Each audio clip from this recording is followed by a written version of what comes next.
This is Tina Douglas, and you're listening to the Liam Photography Podcast with your host, my husband, Liam Douglas. Enjoy!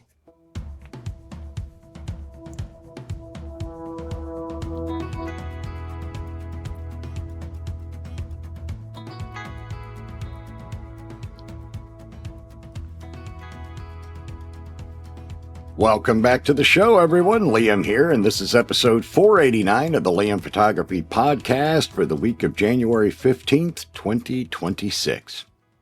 In today's episode, the Ricoh GR IV Monochrome, Apple's Creator Studio, Ansel Adams' pre-war photos of Los Angeles, and more. So let's go ahead and get into our first story for this week. Ricoh has finally announced pricing for the GR IV Monochrome, a camera it officially revealed last October, and it's steep. $2,199.95. That's $700 more than the base model, which represents a 46% price increase.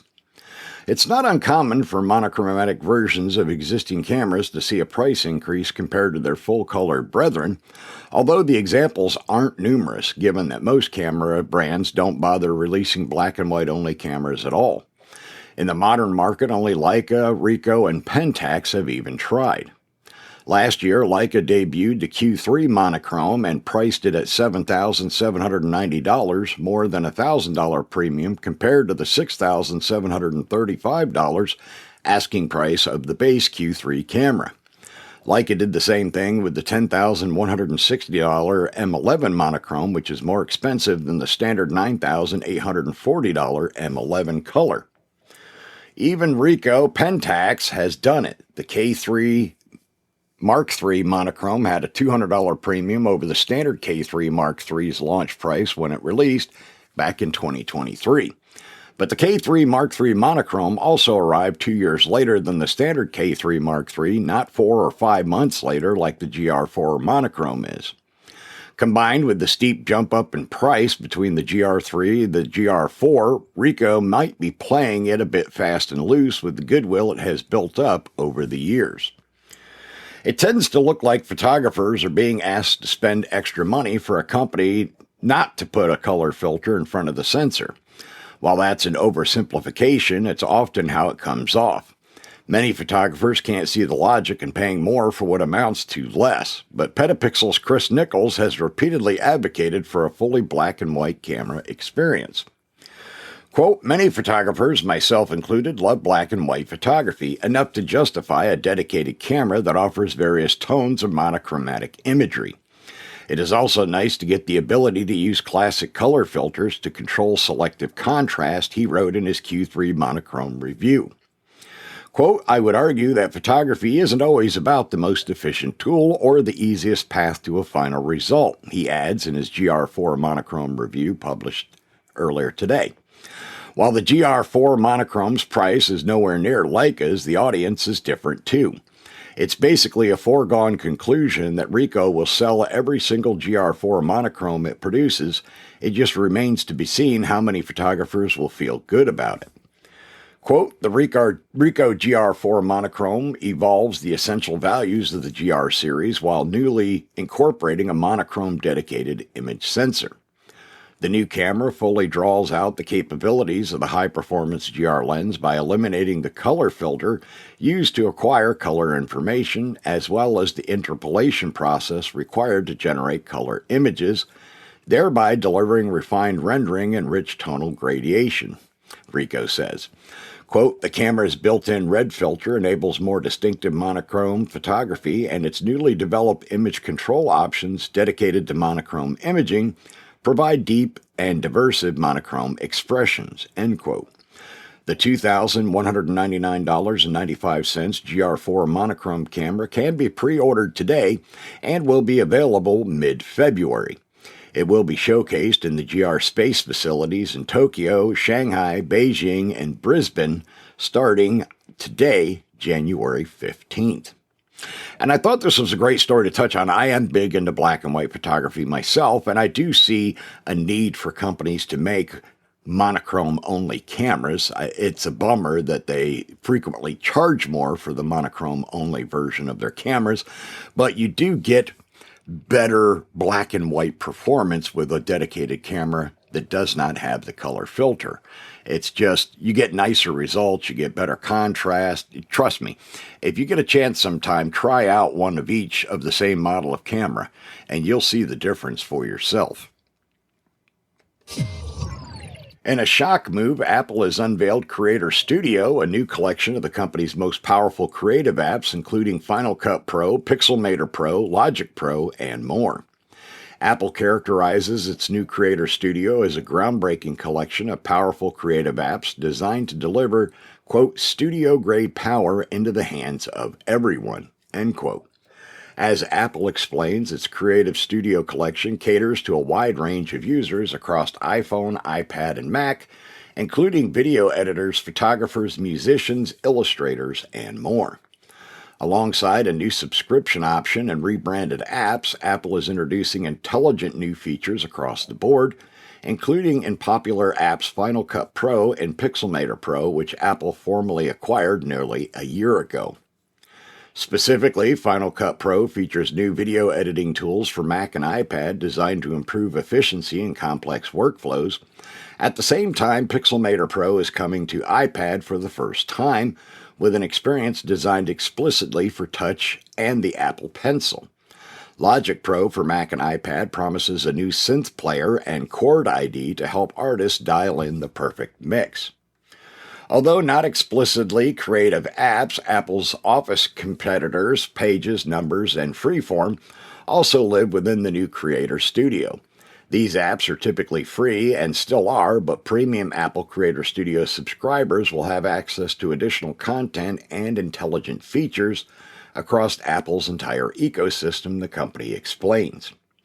Quote, Apple Creator Studio is a great value that enables creators of all types to pursue their craft and grow their skills by providing easy access to the most powerful and intuitive tools for video editing, music making, creative imaging, and visual productivity, all leveled up with advanced intelligence tools to augment and accelerate workflows, says Eddie Q, Apple's Senior Vice President of Internet Software and Services. Quote, there's never been a more flexible and accessible way to get started with such a powerful collection of creative apps for professionals, emerging artists, entrepreneurs, students, and educators to do their best work and explore their creative interests from start to finish, end quote. Apple says that Final Cut Pro for Mac and iPad now delivers improved performance thanks to smart on-device intelligent features. One such intelligent feature is transcript search. Available on both Mac and iPad, users can easily search through hours of footage to find the perfect soundbite through simple text searches.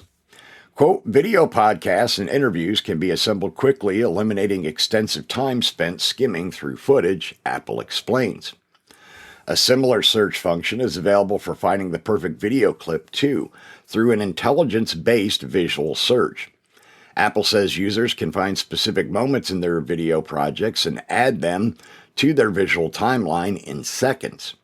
Final Cut Pro for Mac and iPad also includes beat detection, which uses an AI model from Apple's Logic Pro app to analyze music and display a beat grid that users can match to video clips. Final Cut Pro also includes tools to help users re-edit music tracks to the perfect length. iPad users get a special new Montage Maker tool. Montage Maker uses AI to analyze and edit a video from a selection of footage. The dynamic video can be fine-tuned for pacing, music, and even reframing to vertical video using auto crop. Finally, Apple Creator Studio subscribers have full access to Motion within Final Cut Pro. This motion graphics tool includes features such as magnetic mask, which isolates and tracks people and objects within video clips. Subscribers also get access to Compressor, which lets them customize output settings for distribution. When news broke in November 2024 that Apple was going to acquire Mac-based photo editing company Pixelmator, speculation quickly began that Apple might go for Adobe's jugular with a full-blown suite of photo editing software, maybe even bringing back the glory days of Apple's Lightroom competitor, Aperture. Based on today's Creator Studio news, it doesn't seem to be happening. However, Apple is absolutely targeting Photoshop. Pixelmator Pro includes powerful image editing and illustration tools, and for the first time is available in full for the iPad. The new iPad version of Pixelmator Pro features a touch-optimized workspace that fully leverages the Apple Pencil. Apple says the two versions deliver feature parity so users can jump back and forth between iPad and Mac or collaborate with others across multiple platforms. Pixelmator Pro for iPad has been built from the ground up to take full advantage of Apple's latest tablets and iPad OS. Pixelmator Pro on iPad includes a complete layers-based workflow, AI tools like super resolution and smart selection masking, and Pixelmator Pro continues to offer its class-leading demand and auto-crop tools. Apple Creator Studio subscribers get special access to some new tools as well, including a powerful new warp tool that twists and shapes individual layers. Apple's Creator Studio will be available on the App Store beginning January 28, starting at $12.99 per month or $129 annually. A 1-month free trial will be available. College students and educators can subscribe for $2.99 monthly or $29.99 per year. All of the creative apps in Creator Studio, including Final Cut Pro, Pixelmator Pro, Logic Pro, Motion Compressor, and MainStage, remain available separately as one-time purchases in the Mac App Store. However, some features are locked to the subscription versions of these apps. One-time purchase versions of Apple's creative apps will continue to be available and will be updated, but they will not offer access to all intelligence-based features. And I thought this was an interesting story to cover this week. As you know, if you've listened to this show for any amount of time, I'm not a big fan of everybody going to the software subscription model, but I can understand why they are. It's how they make mad amounts of money. And I think this Creator Studio, I think the author of this original article is a bit wrong. I think the Creator Studio is going to give Adobe a little bit more of a run for their money. But we'll have to wait and see if it does work out that way. It may and it may not. An exhibition that examines some of Ansel Adams' lesser-known work taken in 1940s Los Angeles in the lead-up to World War II opens in Santa Barbara tomorrow. The Westmont Ridley Tree Museum of Arts offers a groundbreaking exhibition that reveals a little-known chapter of America's most celebrated photographer in Beyond the Wilderness, Ansel Adams in 1940s Los Angeles. While Adams has earned universal recognition for his majestic black and white landscapes and his pioneering zone system, this show spotlights a body of work that diverges sharply from his familiar wilderness imagery. Many of the featured works in the exhibition come from the collection of the Los Angeles County Public Library. The photographer offered them a series of 217 negatives portraying Los Angeles as America prepared for war. Adams shot the images on assignment for Fortune magazine to document the lives of workers in Los Angeles' booming aviation industry, driven by aircraft company giants Douglas, Lockheed, and Northrop.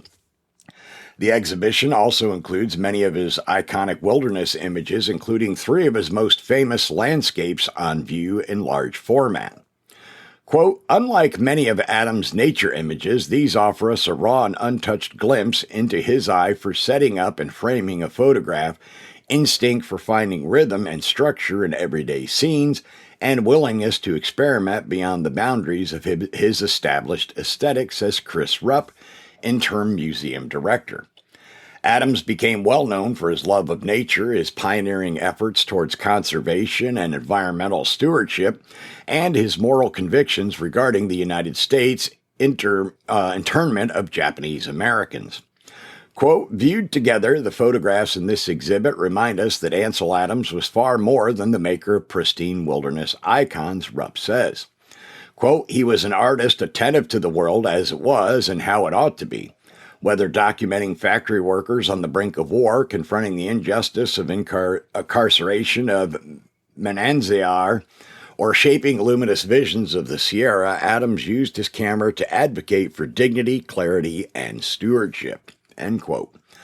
The Westmont Ridley Tree Museum of Art hosts a free public opening reception for the exhibition on Thursday, January 15th, of course, which is today from 4 to 6 p.m. And the show runs until March 28th, 2026. And I'm glad to see that somebody is putting on this exhibit because as a huge fan of Ansel Adams myself, I knew that he had a lot of other beautiful images out there besides just his wilderness landscapes.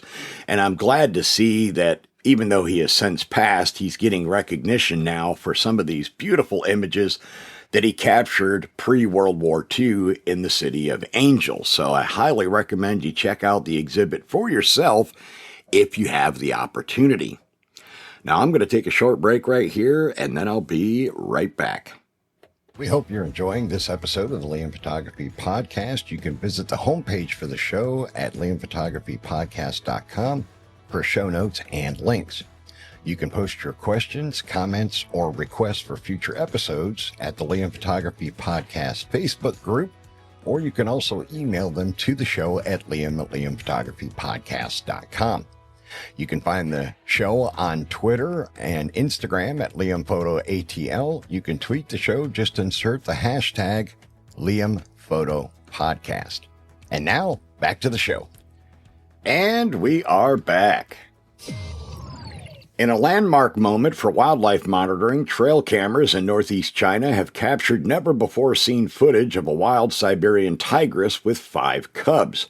The first time such a large tiger family has ever been recorded on camera in the country. The footage was captured in November 2025 by remote camera traps in the Northeast China Tiger and Leopard National Park, the world's largest tiger reserve and a crucial stronghold for the endangered Siberian tiger. The images were recorded automatically by motion-triggered trail cameras, part of a long-term monitoring network designed to track elusive wildlife without human disturbance. These cameras revealed something biologists have rarely witnessed directly: a mother Siberian tiger raising 5 cubs. In the wild, Siberian tigers, also known as Amur tigers, usually give birth to 1 to 4 cubs, making this 5-cub litter exceptionally rare, and even more remarkable in a landscape where prey populations are still recovering. The WWF, or World Wildlife Fund, reports that the trail camera footage shows the 9-year-old tigress moving through forest corridors with her 6 to 8-month-old cubs in tow. This family is distinct from another tigress with 4 cubs recently recorded by the same camera trap network. The repeated detection of multiple breeding tiger families through camera monitoring underscores the effectiveness of conservation efforts and highlights the essential role of trail cameras in documenting recovery progress. Quote, "This extraordinary footage literally took my breath away. It's the first time that a mother with 5 cubs has ever been filmed in China. China's commitment to tiger conservation is delivering incredible results and creating a bright future for these magnificent cats," says Stuart Chapman, leader of WWF's Global Tiger Program, Tigers Alive. China estimates that there are now 70 wild tigers in the northeast of China, up from an all-time low in 2010 of 20 individuals. Tigers require large, connected habitats and healthy prey populations. The WWF says that the appearance of a tigress with 5 cubs should be treated as a beacon of hope for tiger conservation worldwide. Quote, "It demonstrates that with sustained investment, science-based strategies, and community engagement, even the most endangered species can recover," the organization adds. And I think it's fantastic that the tiger population has increased from its low of 20 in 2010 to now with a population of over 70 active cats. I think that's awesome. And I hope that the Chinese people continue to protect these cats and help them flourish to get them back off the endangered species list. I think that would be phenomenal. You may be forgiven for not knowing the name Dreame, D-R-E-A-M-E, a company that is best known for its robot vacuums and lawnmowers, but the Chinese firm has just entered the photography industry in the form of Leaptic Cube Action Camera. The small modular Leaptic Cube is comparable to the DJI Osmo Nano and Insta360 Go Ultra, except that unlike those models, the Dreame says it can record in 8K. The camera, which is yet to receive a release date, has a Type 1 over 1.3 inch sensor, the same as the DJI Osmo Nano, and a 155-degree wide-angle lens, a touch wider than the Osmo Nanos. Shooting in 8K restricts the Elliptic Cube to 30 frames per second, but the higher resolution gives you more flexibility to crop and reframe footage later, while also improving the effectiveness of the camera's built-in stabilization. Switching down to 4K increases performance, allowing 60 frames per second, while recording with HDR or up to 120 frames per second for smooth slow-motion capture. The Cube's camera detaches from its display and can operate as far as 98 feet or 30 meters away, while still providing a live view of what's being recorded. According to Dream, attaching the magnetic external battery dock can stretch total battery life to roughly 220 minutes. The camera also can be mounted on either side of the 2.27-inch screen, turning it into a handy selfie camera. According to Dream's Cube website, there is also a host of other features, including a custom wireless transmission system with nearly 98 feet of range, AI-based subject tracking and automatic framing, plus a voice-controlled AI assistant that works through the mobile app to manage camera functions. The camera can record in 10-bit P-log, which captures over 1.07 billion colors with smooth gradients and enhanced detail retention from shadows to highlights. The company says the action camera delivers up to 13.5 stops of dynamic range with true-to-life color reproduction even at 2x zoom. The Elliptic Cube was debuted at CES 2026, but pricing and availability are not yet known. And I did find this little camera intriguing. I'd be curious to see what they are going to sell it for, because I may have to get one and try it out for myself, do a review on it for my YouTube channel. But I think it's great that yet another company is entering the action camera market. The more the better for us, right? Hey, can't go wrong with that. One of the late landscape and nature photographer John Fielder's most famous photos captured in Colorado will be featured on the upcoming Colorado Statehood stamp released by the U.S. Postal Service to commemorate the 150th anniversary of Colorado becoming a state. It is a fitting honor for Fielder's legacy, who Colorado's governor calls Colorado's photographer. John Fielder, widely considered Colorado's most famous nature photographer, passed away in August of 2023 following his battle with cancer. Months before he died, Fielder donated his entire life's work to the public domain, entrusting his thousands of exceptional photographs to History Colorado. History Colorado is opening an exhibition of Fielder's work on January 24, 2026, the same day as the new stamp arrives. The exhibition, titled Mountain's Majesty on the Summit with John Fielder, features many iconic prints from the organization's collection of more than 6,000 John Fielder photos. Quote, "This exhibition is a love letter to John Fielder and his mountain photographs from History Colorado's members," says historian Catherine Mercer, who developed the upcoming exhibition. Quote, "As History Colorado members selected photographs, I was struck by their deep emotional connection to John Fielder's work. His powerful photos of Colorado's mountains brought back personal memories of the state's beauty and wonder." End quote. The exhibition will be proudly displayed in the John Fielder Mezzanine Gallery, which, as its name suggests, is dedicated to John Fielder's memory and his life's work documenting and protecting Colorado's natural beauty. The exhibition is the third in a 5-year run of rotating exhibitions that highlight Fielder's work and his many contributions to the state of Colorado, which is arguably among the most beautiful in the entire United States. Quote, "Fielder's photos show his love for the beauty of Colorado mountains, a love that he hoped would inspire others to love and protect our spectacular heritage," adds History Colorado member Thomas Whitmore. Fielder spoke to CBS News very shortly before his passing in 2023, reflecting on his life and career. Fielder was born and raised in North Carolina, but fell in love with Colorado during a school trip at the age of 14. He says he never forgot the first time he laid eyes on the Rockies, and as soon as he set foot in Colorado, the land had a hold on him. Quote, I realized at that moment that someone or something had guided me to this place and that I belonged here for the rest of my life, end quote, Fielder wrote on his website. When Fielder prepared to hand over his life's work to the public domain in History Colorado, he had to look through all of his transparencies again. Quote, this was my life happening all over again for the second time, going through 200,000 transparencies, Fielder told CBS News reporter Barry Peterson. It was all very humbling. Fielder, reflecting on his life and imminent death, told Peterson, I never felt that I owned my photos. I felt that was kind of selfish, end quote. As Fielder said, the interview wrapped up, there's always photos to be taken.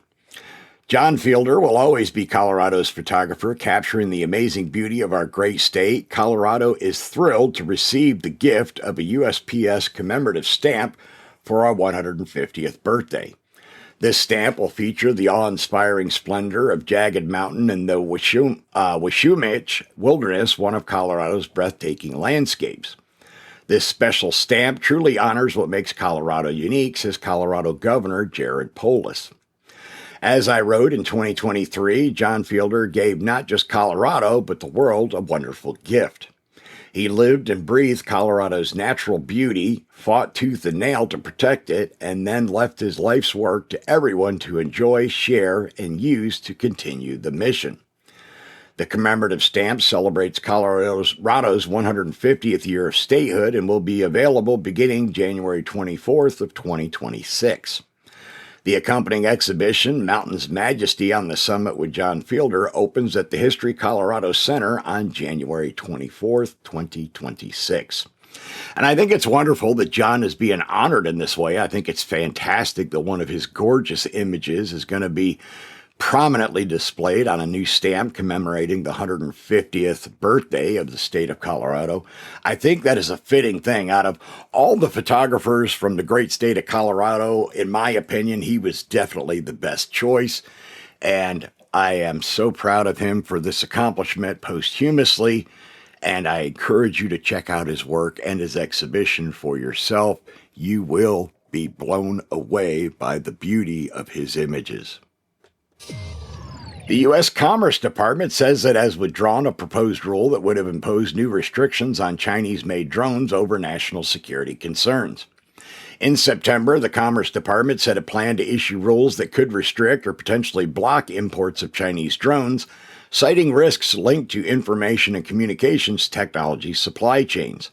The proposal focused on Chinese drone manufacturers, including DJI and Autel, and followed national security risks identified by the department in a January 2025 request for public comment.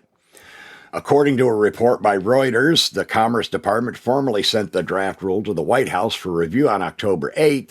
However, the department then withdrew the proposal on January 8th, ending a months-long review process. The withdrawal comes ahead of President Donald Trump's planned visit to Beijing in April, where he is expected to meet Chinese President Xi Jinping.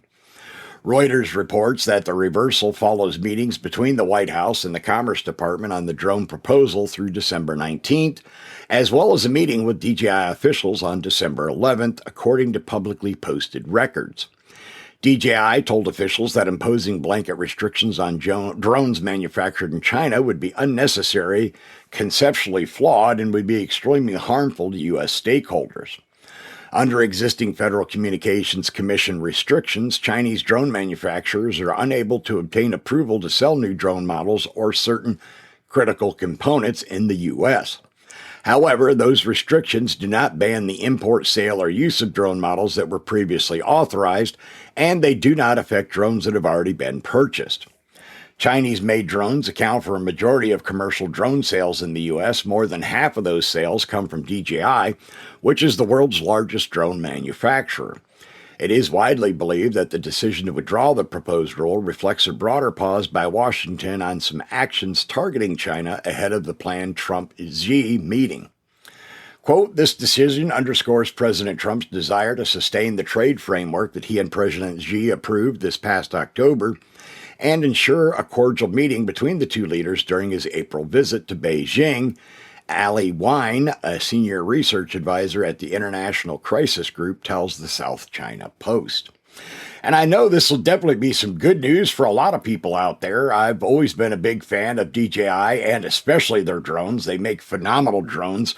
But I do understand the United States government having their concerns about information because if you don't already know, most all businesses, corporations in China are tied directly back to the CCP. And a lot of times these companies do spy for the Chinese Communist Party.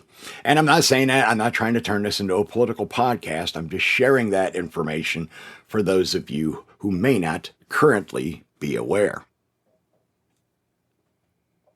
Remember to check out the Liam Photography Podcast Facebook group. It is a private group, and you must answer a security question to join, which is the name of the host of the show, myself, Liam. And I've also opened it up to allow you to give the name of a previous guest on the show to show that you're a listener. Once you are in the group, you are free to post your own original work. Additionally, I am the admin of the Fujifilm GFX 50R group, which is the largest group for the 50R on Facebook. If you own or plan to own the 50R, you can request to join that group. You can find my work at liamphotography.net and follow me on Instagram, Facebook, and Twitter at liamphotoatl. If you like abandoned buildings and history, you can find my project at forgottenpiecesofgeorgia.com. All right, that is going to wrap up episode 489 of the Liam Photography Podcast. I want to thank all of my listeners once again for subscribing, rating, and reviewing us in Apple Podcasts and anywhere else you might be getting your podcasts. If you're not currently a subscriber, why not? It doesn't cost you anything but a second of your time to hit that subscribe button, so do it now, please, as well as sharing the show on social media and elsewhere with all your photography friends and ask them to give it a subscribe and listen. Also, be sure to stop by the Liam Photography YouTube channel, subscribe to the channel, and turn on all notifications. As of this week, my channel is officially past the 81,000 subscriber mark, which I am so grateful to all of you for continuing to support my channel. I know it's still a small channel, but my goal right now is to get to 100,000 subscribers, and I'll have another giveaway when I cross that threshold. So encourage you to keep sharing out the show on social media and elsewhere and asking your friends, family, and fellow photographers, videographers, and tech nerds to give it a subscribe. All right, I will see you all again next Thursday.